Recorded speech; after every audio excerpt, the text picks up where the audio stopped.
Om Namo Bhagavate Vasudevaya. Om Namo Bhagavate Vasudevaya. Om Namo Bhagavate Vasudevaya. Canto 1, capítulo 13. Dhritarashtra deixou lar. Verso 37. Sanjaya disse: Meu caro descendente da dinastia de Kuru, eu não tenho informações sobre o que teus dois tios e Gandhari determinaram, ó rei, fui enganado por aquelas grandes almas. Verso 38. Enquanto Sanjaya falava dessa maneira, Shri Narada, o poderoso devoto do Senhor, apareceu em cena carregando seu tumburu. Maharaja Yudhishthira e seus irmãos receberam-no adequadamente, levantando-se de seus assentos e lhe oferecendo reverências. Verso 37. Sanjaya disse: Meu caro descendente da dinastia de Kuru, eu não tenho informações sobre o que os teus dois tios e Gandhari determinaram. Ó rei, fui enganado por aquelas grandes almas. Verso 38. Enquanto Sanjaya falava desta maneira, Shirnarada, o poderoso devoto do Senhor, apareceu em cena carregando seu túmburo. Maharaja Yudhishthira e seus irmãos receberam-no adequadamente, levantando-se de seus assentos e lhe oferecendo reverências.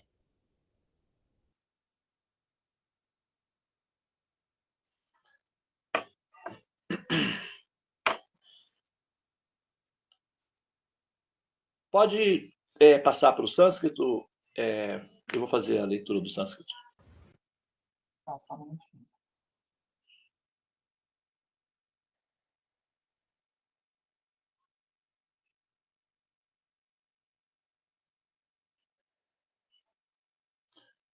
Om Magyana Chimirandasya Gyananjana Shalakaya Chaksurum Militanyana Tasmai Shri Gurave Namaha. Om Hare Krishna, Krishna Krishna, Hare Hare. Hare Rama, Rama Rama, Hare Hare. Om.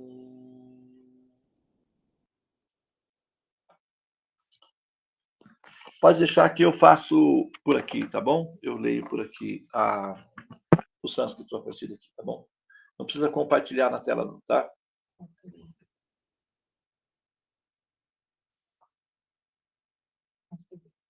Fazer a leitura do sânscrito, então. Tá bom. Canto 1, capítulo 13, Dhritarashtra deixa o lar, versos 37 e 38.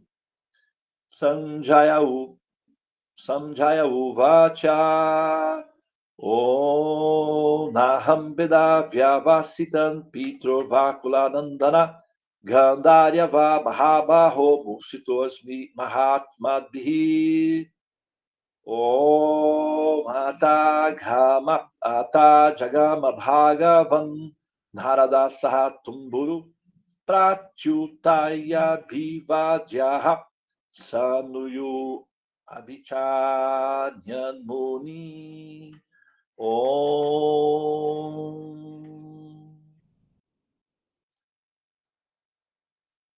Muito bem. Então, nós pode tirar da tela, tá? Se você pode tirar o texto da tela, porque esse texto ele não tem as referências desse texto é a continuidade do que nós falamos na última aula. Aqueles que estão acompanhando, a leitura do Srimad Bhagavatam, tá vendo que está acontecendo aí um Big Brother, no momento. O Yudhishthira Maharaja veio para ver o tio e a tia e de repente não estavam lá.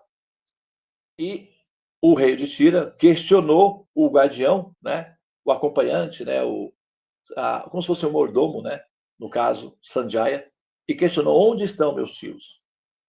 O Sanjaya primeiro expressou pesar, saudade, e depois, né, ficou assim, se apresentou como, né, inocente. Eu também fui enganado. Eles me trapacearam, fugiram na calada da noite, na surdina. Tá? Então, meu rei, não foi falha minha. Eu também estou sentindo pesar dessa fuga, né, que eles deram. E, nesse momento, o Narada Muni, né, que é um personagem que vai começar a aparecer com uma certa frequência agora na epopeia do Srimad Bhagavatam, ele aparece carregando o seu tumburu. Que nome, né? Que nome. O tumburu é, na verdade, a vina. É uma vina, que é um instrumento musical muito sofisticado, muito lindo, inclusive, né? Acho que a gente pode aqui ver só. Somini, encontra aí algum vídeo de vina, de algum indiano, algum ator ou músico, algum artista tocando vina, para a gente mostrar aqui para o pessoal o que significa, né? O que é a vina e como é a vina, o som da vina, como ela é celestial, é um som literalmente celestial. Então, o Narada Muni, ele toca uma vina. Recentemente, o Penrose, que é um dos físicos modernos, físicos contemporâneos, aliás, amigo do Stephen Hawking e ganhador do Prêmio Nobel, né? Penrose é o nome dele.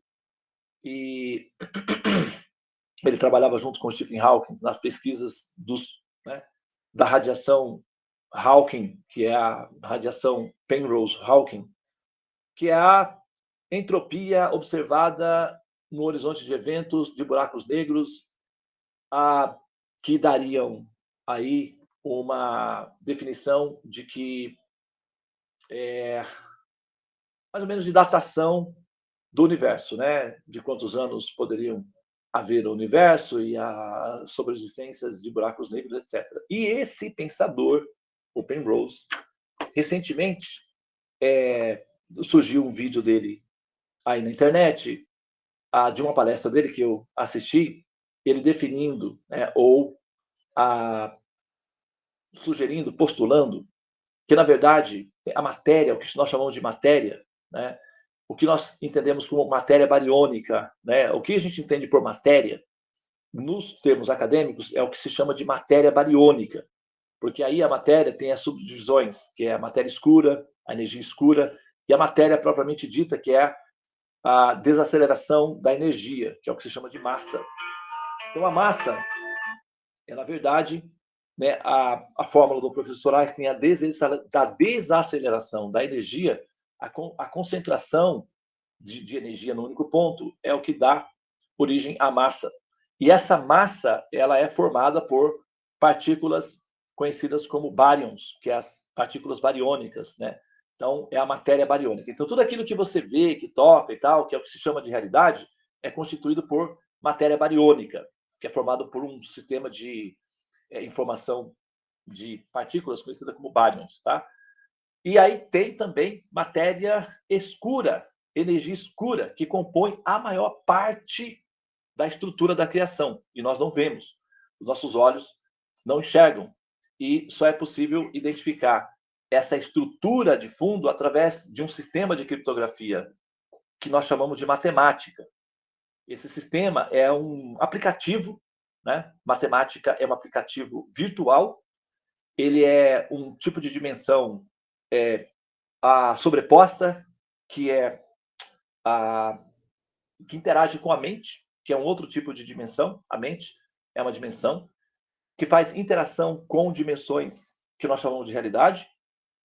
E esse aplicativo virtual, ele só é possível de ser elaborado dentro dessa dimensão, que é a mente, né?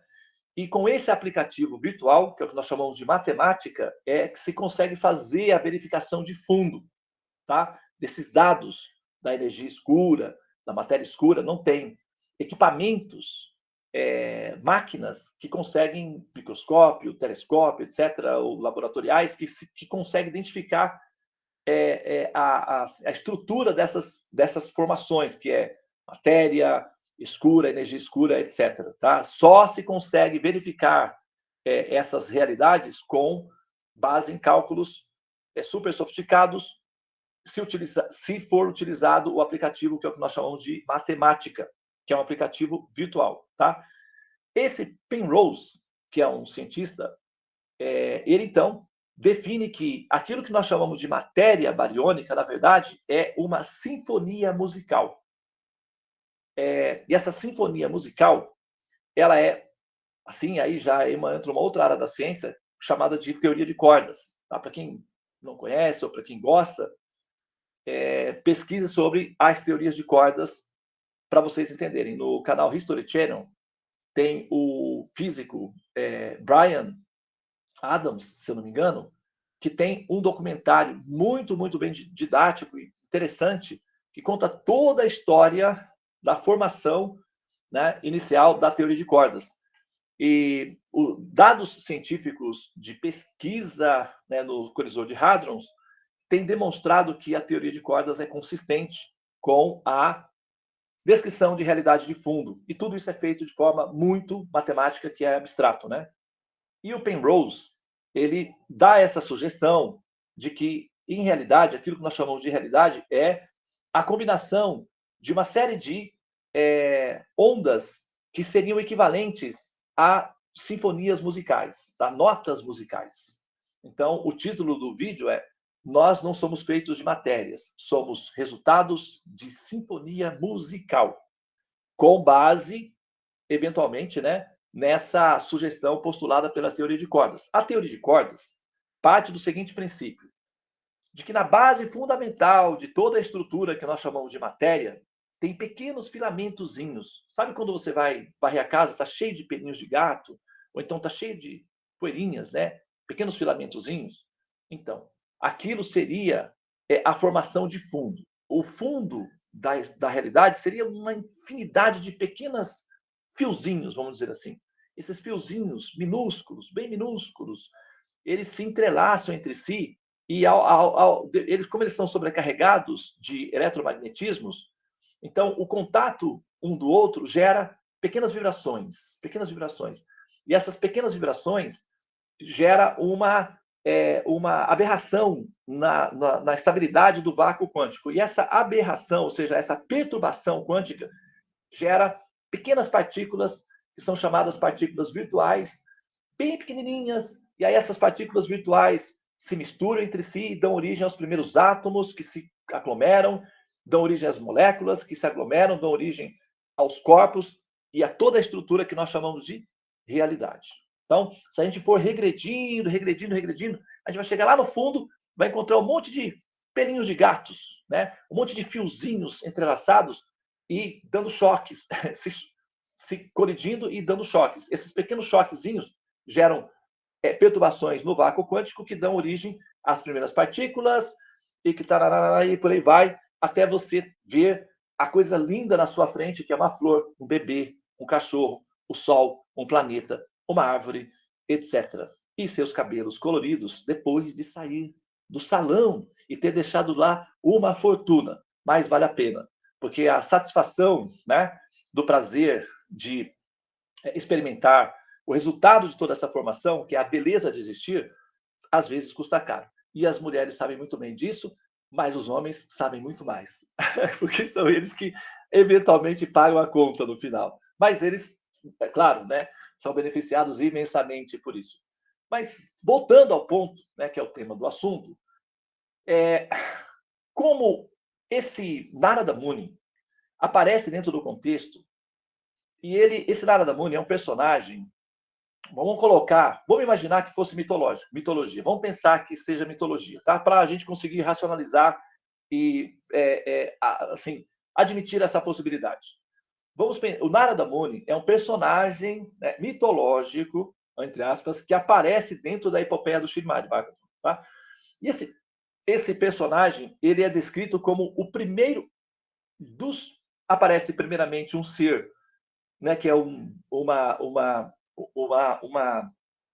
formação inicial chamado Brahma, tá? Brahma, que, através da mente desse Brahma, desse ser criador original, antes desse Brahma, há Vishnu, a verdade absoluta que gera a partir de uma flor do seu umbigo, né?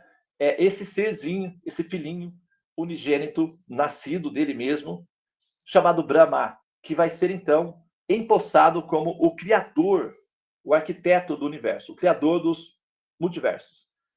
Então, esse Brahma, ele recebe essa missão de Vishnu, para pensar e pensa, como eu farei isso?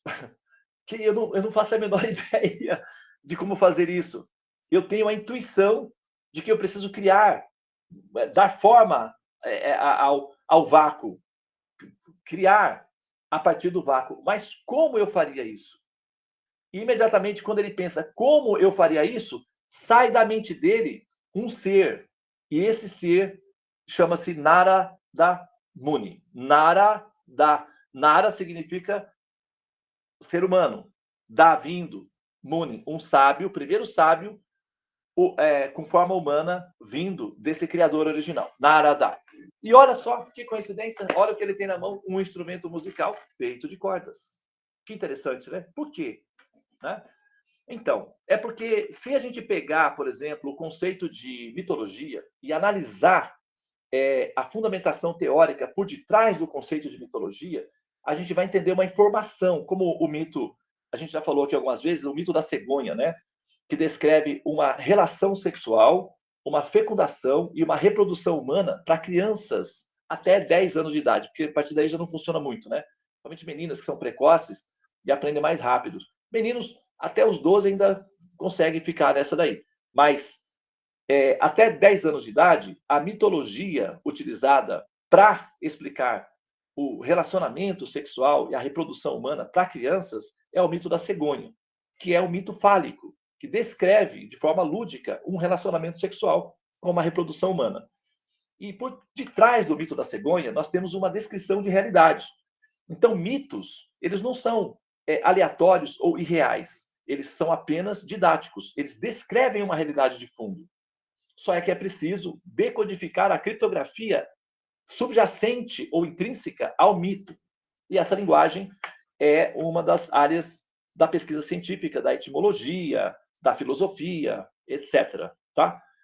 Então, se a gente pegar o Narada Muni como personagem histórico da mitologia védica, nós vamos conciliar o fato de que a ciência moderna, que é a física de partículas, ou a física teórica, também conhecida como mecânica quântica, que define a base fundamental da criação como uma combinação de cordas que vibram e geram as subpartículas, e nós pegarmos esse primeiro ser original, essa primeira formação original, esse Narada Muni, com instrumento musical, a conta fecha. A conta fecha. Então, nós conseguimos com isso dar uma definição de início da criação de uma forma lúdica, facinho de ser assimilada, sem necessariamente ser entendida. Como Jesus dizia, né? Uma vez foi perguntado para ele assim, mas você pode falar diretamente, por que você fala com parábolas? Por que você conta histórias e fala parábolas? E ele respondeu, para que ouçam e para que não entendam. E não entendam, compreendam. Aqueles que compreendem são os meus. Aqueles que não compreendem é porque não são. Muitos são chamados e poucos escolhidos. As metáforas ou os mitos têm uma fundamentação, fazer um rastreamento, porque os mitos e as histórias, elas são lúdicas na primeira fase do cérebro crítico, né, da percepção de realidade, então diverte, é legal e tal, as pessoas gostam de histórias, mas o cérebro de campo profundo entende a criptografia por detrás do mito e faz análise dos dados e coloca as informações à disposição dentro de um sistema de preservação de dados de campo profundo, que só é entendido por um tipo de processo científico que é o que nós temos atualmente, que é o que se chama da física quântica, ou preservação de dados, de informação. O cérebro profundo, ele não depende que o ser humano compreenda toda essa logística complexa para fazer a função dele. É como, por exemplo, olha só, você está olhando para a tela, você está vendo, né, a minha forma, algumas coisas aí e tal, o seu campo visual, a periferia do seu campo visual, consegue pegar 10% das informações somente. Os outros 90%, aqui, por exemplo, no meu quarto, pode ser que tenha uma, vamos dizer assim, uma abelhinha aqui em cima. Você não está vendo, mas o seu cérebro profundo, que é o seu cérebro de campo profundo, está rastreando essas informações, se chama de inconsciente, né? Está rastreando essas informações e registrando. Tem uma abelhinha lá, você não está vendo. Mas o teu cérebro profundo está vendo, identificando e registrando. E você não faz a menor ideia do que está acontecendo, mas ele faz a operação dele, independentemente da sua, vamos dizer, interpretação ou interação com a realidade ou não. Na medida em que nós vamos, assim, identificando e rastreando, ou catalogando, ou checando esses níveis de informação, nós chamamos isso de evolução do conhecimento, ou seja, capacidade de perceber o que está acontecendo.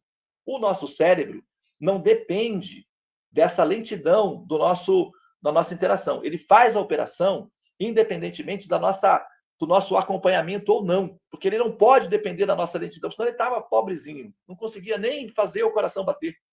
Porque você para pensar, bate coração, ou tum, bate coração, pode bater. Você não pensa no coração, e ele bate sozinho. E quem é que faz essa operação? Quem é que ajusta para isso continuar acontecendo? O cérebro está funcionando, independentemente do seu conhecimento ou não. E é por isso que nós conseguimos sobreviver. Senão, não haveria sobrevivência, tá? Então, quando esse personagem, o Narada Muni, aparece dentro do contexto, portando, né, uma vina, que é um instrumento musical feito de cordas, é uma alusão a essas cordas iniciais que formam as primeiras bases da criação do universo. Tá? E o fato de ele ser chamado Narada Muni, Muni significa conhecedor, é uma alusão de futuro para que, quando a humanidade no futuro tiver instrumento suficiente ou lente suficiente para ler essas cordas de fundo, ele então será conhecido como Muni, ou seja, conhecedor, o que nós chamamos de cientistas do conhecimento. A nossa linguagem é cientistas. Os espanhóis chamam los científicos. É engraçado como eles falam. Às vezes aparece o filme, né? Los científicos encontraram que... Eu acho muito engraçada essa expressão, né, dos espanhóis. Los científicos, eles chamam assim. Nós chamamos de os né? E dentro do sistema de cultura védica, eles são chamados de munis. Munis significa... mana significa mente. E munis significa aqueles que interagem com a mente. Ou aqueles que manipulam a mente, aqueles que conhecem a mente, aqueles que utilizam-se da mente para fazer interação com a realidade. Os campos profundos, que dependem de uma matemática super abstrata, requer a utilização da mente para poder fazer esse tipo de interação. Por exemplo, vou dar um exemplo simples aqui, tá? Uma vez foi perguntado ao professor Einstein como é que se faz ciência. Ele respondeu, ciência é 20% matemática, 80% imaginação. Primeiro você imagina alguma coisa e depois você vai buscar dados matemáticos para justificar aquela imaginação. Às vezes dá certo, às vezes não dá certo. Quando dá certo, nós chamamos de teoria. E quando não dá, nós chamamos de hipótese. E quando as teorias se confirmam, nós ganhamos prêmio Nobel. E é assim que funciona. Então, primeiro, ciência se faz com imaginação. O Einstein, ele identificou a combinação, né, o entrelaçamento do espaço-tempo com imaginação. Imaginando uma pessoa dentro de um trem, viajando à velocidade da luz, o professor Newton identificou a forma na mecânica clássica da gravitação universal, observando uma maçã caindo. E aí, a partir de eventos metafóricos, os cientistas, ou aqueles que têm mente científica, que significa super abstratas, imaginam equações para justificar aquilo em escala universal, que é o que se chama de ciência. Tá? E isso requer o campo da mente. Por isso, os conhecedores são chamados de munis, que são aqueles que fazem rastreamento de realidade a partir do recurso da dimensão que é a mente. A mente é uma dimensão. Ela não é reconhecida ainda, falta um embasamento científico para o reconhecimento dela. Mas assim como o tempo foi aglomerado ao espaço, na fórmula da relatividade geral do professor Einstein, tempo e espaço como sendo uma das dimensões, então temos altura, largura, profundidade, 3 dimensões. O tempo e o espaço é a 4ª dimensão. A mente é uma dimensão. Ela não é entendida como uma das dimensões, mas ela é uma dimensão. Inclusive, é com essa dimensão que se faz interação com outras dimensões de campo profundo. E a matemática, que é um aplicativo virtual, funciona nessa dimensão, que é a dimensão mental, onde a inteligência e a mente, aglomerados como tempo e espaço, formam uma 5ª dimensão. E é com essa 5ª dimensão que nós conseguimos interagir e rastrear a realidade a partir da 4ª dimensão, tempo e espaço, e das 3 dimensões nas quais estão fundamentadas a matéria bariônica, que é o que nós chamamos de matéria ou de mundo material. Tá? Então, esse Narada Muni, ele é um personagem que explica tudo isso. Você não precisa se preocupar em entender tudo isso, tá? Mas é isso daí que está acontecendo. Está sendo explicado para vocês a formação da criação, de como é que funciona a criação nas suas bases fundamentais de uma maneira divertida, lúdica, facinho de entender.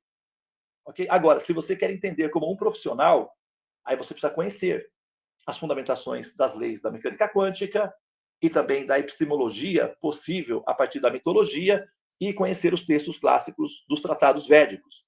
Aqui, vocês estão tendo interação com os tratados védicos a partir de um sistema de histórias que é conhecido como Srimad Bhagavatam. É uma introdução ao conhecimento, mas esse conhecimento ele é entrelaçado aos campos profundos. Então, ele fala de coisas muito complexas de uma maneira lúdica, que é o que se faz para ensinar ao grande público.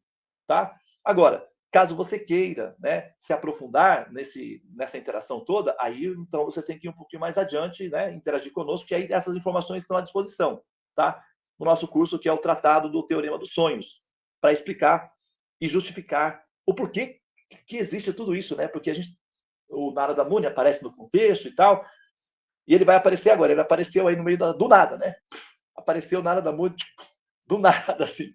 Quem é esse daí que aparece com tumburu, né? Como é o instrumento? Tumburu, né? Tum-tum, eles chamam de tum-tum na Índia, que é a vina. E aí, a partir daí, esse Narada Muni, vocês vão observar que ele parece que ele é um ser meio que onisciente. Ele sabe de tudo. Sabe do passado, presente e futuro. E engraçado que ele é um pouquinho fofoqueiro. Aí vocês vão ver que ele é um personagem... Perdão. Ele cria umas confusões aí, né? Por exemplo, mais para frente vocês vão ver que Kansa, que é o tio de Krishna, estava procurando Krishna para pegar Krishna, enfim, ele queria matar Krishna. E o Narada Muni fala assim, ele vai lá, o Narada Muni vai lá no palácio do Kansa, aparece lá do nada também, e fala, Kansa, eu estou com uma informação privilegiada, eu estou sabendo que você está procurando Krishna. E não é que eu sei onde ele está, por acaso? Ele faz isso. Aí ele estimula o Kansa a ir procurar Krishna. E com isso ele dá estímulo a toda a epopeia, que é as lilas de Krishna dentro do teatro, que acontece nessa dinâmica, que é uma didática de redenção das almas. Então esse personagem, Narada Muni, é como se ele fosse o narrador da criação, falando sobre os processos da criação, e ao mesmo tempo ele estimula os diferentes personagens dentro desse contexto para atuarem no palco do teatro. Tá? Então essa é a função do Narada Muni, ok? Então ele apareceu aí, né? O texto que ele fala aqui,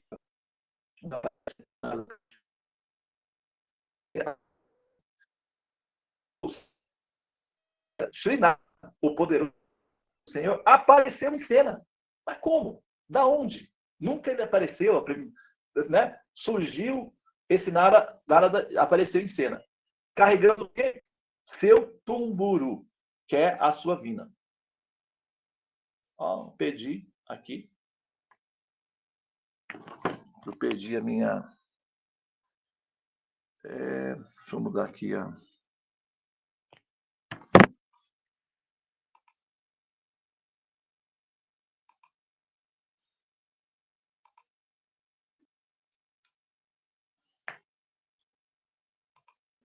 Hare Krishna, Hare Krishna.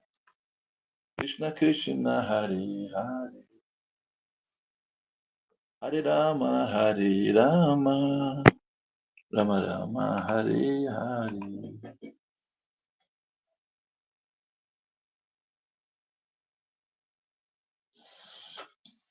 Voltei para a sala.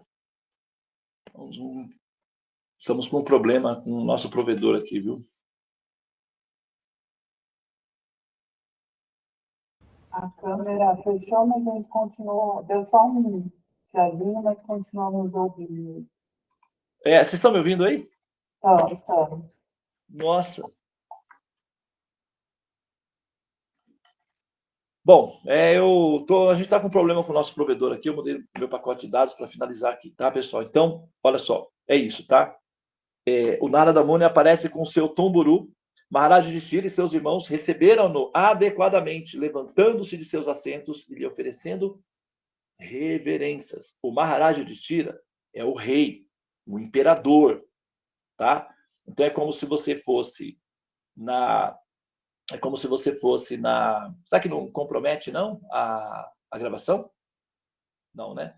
Então, é como se você... Imagina que você vai no Palácio Presidencial e o presidente da República, o Lula, ou seja, o Bolsonaro, ou seja, o Trump, ou seja, quem for, se levanta do assento presidencial, vem até você, aperta as suas mãos e dá o assento dele para que você se sente.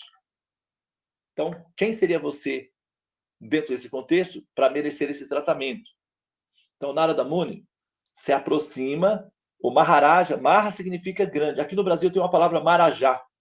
O pessoal fala, os caçadores de Marajá. É porque é uma variação de Maharaja, né? O brasileiro não consegue falar Maharaja, aí fala Marajá, né? E aí, Maha significa grande, Raja, rei. Maharaja significa o rei dos reis, o maior dos reis, grandioso. Maha, mantra. Mahatma, Maharaja, Raja, rei. Então, legislador, né? E aí, Maharaja, o grande rei ou imperador Yudhishthira. Então, Narada Muni entra no palácio, o imperador, junto com seus ministros, irmãos, diretores, né? Administradores, vem até ele, presta reverência, o que significa prostam-se. Essas reverências, alguns que são mais novos, prostam-se. O imperador faz esse movimento e oferece o assento do rei, do imperador, para que o Narada Muni se sente. Então, isso é para vocês terem uma ideia da relevância desse personagem dentro do contexto, e ele vai aparecer com frequência daqui para frente, tá? Então, vou pausar aqui a minha fala. Obrigado pela atenção. Namastê, Hare Krishna. A gente vai, então, agora ver o vídeo, né, da Vina. Esse é o instrumento, que é o instrumento transportado pelo Narada Muni, tá? Vamos lá, Somini, pode mostrar. Eu vou só pausar a gravação para não dar problema. Ok.